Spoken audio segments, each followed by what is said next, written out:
हमारे पुरखों की जो विरासत है वो कोई और ले जाएगा क्या? भाजपा का जो एजेंडा है उसको बिहार में नहीं चलने देना है। और लालू जी को तो आप जानते ही हैं, आडवाणी जी के रथ को रोका था। श्रद्धेय अटल जी का और उस समय के सब लोगों का जो प्रेम था उस चीज को हम कभी भूल सकते कितना अच्छा था। हम किसी चीज के उम्मीदवार का हम कोई दावेदारी नहीं। 14 में जो आए 24 तक के आगे रह पाएंगे कि नहीं रह पाएंगे वो अपना समय। चुनाव के बाद नहीं बनना चाहते थे मुख्यमंत्री, लेकिन मुझ पर पूरा चारों तरफ से करके दबाव कि नहीं आप संभालिए, हम कर लिए।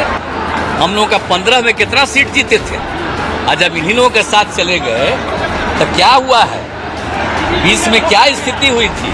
हम रहेंगे कि नहीं रहेंगे, क्या रहेंगे, उनको जो मन में आता है।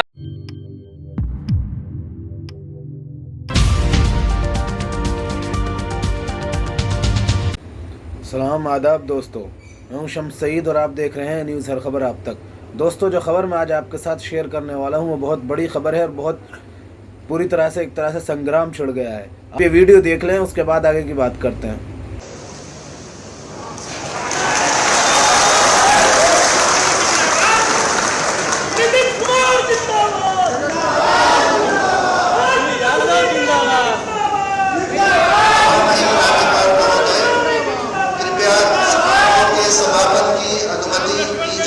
तो समाजवादी लोग हैं, हमारे पुरखों की जो विरासत है वो कोई और ले जाएगा क्या? ये हमारे पास रहेगा। तो इसलिए माननीय मुख्यमंत्री जी को धन्यवाद देते हैं। हम अपने पार्टी के राष्ट्रीय अध्यक्ष आदरणीय लालू जी को धन्यवाद देते हैं कि बीमार अवस्था में भी जो है, जो उनका भी जो निर्णय है, क्योंकि राष्ट्रीय अध्यक्ष है, उनके पास जब प्रस्ताव गया तो उनसे जब हम लोगों ने बात की, पार्टी के लोगों ने बात की, क्योंकि हर एक लोग, बिहार की जनता, हमारे पार्टी के वर्कर, हमारे पार्टी के विधायक, सब लोग चाहते थे कि जो किसी भी तरीके से भाजपा का जो एजेंडा है उसको बिहार में नहीं चलने देना है। और लालू जी को तो आप जानते ही हैं, आडवाणी जी के रथ को रोका था। किसी भी कीमत में ना झुकने को तैयार है, ना डरने वाले हैं। जो उनकी विचारधारा है उसकी लड़ाई लड़े। वाजपेयी जी और मोदी जी में क्या आप साहब आप बोल रहे हैं श्रद्धेय अटल बिहारी वाजपेयी जी, और उस समय जो हम सब लोग गए जौहर साहब के नेतृत्व में, और कितना प्रेम करते थे और कितना मानते थे, वो हम कभी भूल सकते हैं? उस समय की बात देखिए, उस समय की बात ही दूसरी है। मोदी जी और बाद में जो कुछ भी हुआ है, मैं सबका आप समझ लीजिए, उस समय जो उन्होंने श्रद्धेय अटल जी का और उस समय के सब लोगों का जो प्रेम था उस चीज को हम कभी भूल सकते कितना अच्छा था। लेकिन बाद में फिर सुन तो लीजिए, अब बाद में फिर गए, इसके बाद जो कुछ भी होता रहा तो हमारे दल के लोगों को कुछ नहीं।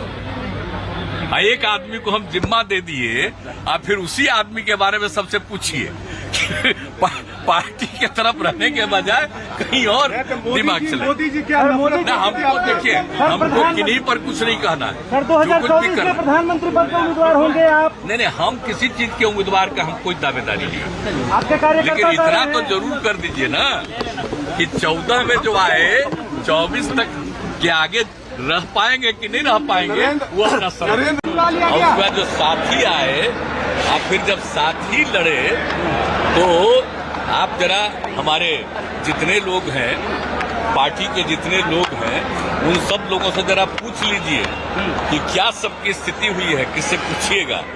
लेकिन फिर भी हम तो चाहते नहीं थे बनना, हम तो उस चुनाव के बाद नहीं बनना चाहते थे मुख्यमंत्री, लेकिन मुझ पर पूरा चारों तरफ से करके दबाव कि नहीं आप संभालिए, हम कर लिए। लेकिन बाद के दिनों में जो कुछ भी हो रहा था आप देख रहे थे ना, और पिछले 1.5-2 महीने से हम किससे बात कर रहे हैं आप लोगों से, क्या क्या किया गया है। तो जो कुछ भी किया गया है मुझको ठीक नहीं लगता था, आप इसीलिए हम कह रहे हैं। तो अंत में हमारे पार्टी के लोगों में बहुत ज्यादा था, और उसके बाद उन लोगों ने जब बातचीत किया और सारे इन लोगों से पूरी बातचीत अंदरूनी हो गई और ये बात हुआ, तो कल ही हम लोगों का फैसला हो गया। अब हो गया, और देख लीजिए, अब सोच लीजिए, जो वापिस फिर वहीं चले गए, और जहां पर जब था तो आप जरा सोचिए ना हम लोगों का 15 में कितना सीट जीते थे, और जब इन्हीं लोगों के साथ चले गए तो क्या हुआ है, 20 में क्या स्थिति हुई थी, तब तो सब हो ही न गया। ये सब तो सब समय पर चलेगा। बीजेपी कह रही है कि यहाँ भी 2025 तक नहीं रहेंगे। अब हम रहेंगे कि नहीं रहेंगे, क्या रहेंगे, उनको जो मन में आता है बोले, लेकिन इतना जान लीजिए कि 2014 में अब नहीं रहेंगे। दोस्तों, हमारा आपसे निवेदन है कि आप इस चैनल को लाइक करें, शेयर करें और सब्सक्राइब करें, और सबसे बड़ी बात यह है कि आप इस वीडियो को ज़्यादा से ज़्यादा लोगों तक पहुंचाएं, शेयर करें। दोस्तों, अगर आप इस खबर को फेसबुक पर देख रहे हैं तो हमारा फेसबुक पेज हर खबर आप तक को ज़रूर लाइक और फॉलो कीजिएगा, ताकि आपको लेटेस्ट अपडेट और वो खबरें मिलती रहें, खासतौर से जिनको गोदी मीडिया नहीं दिखाता है। इस वीडियो में इतना ही, हमें दीजिए इजाज़त। आगे फिर मुलाकात होगी आपसे किसी ऐसी ही खबर के साथ। तब तक के लिए जय हिंद, धन्यवाद दोस्तों।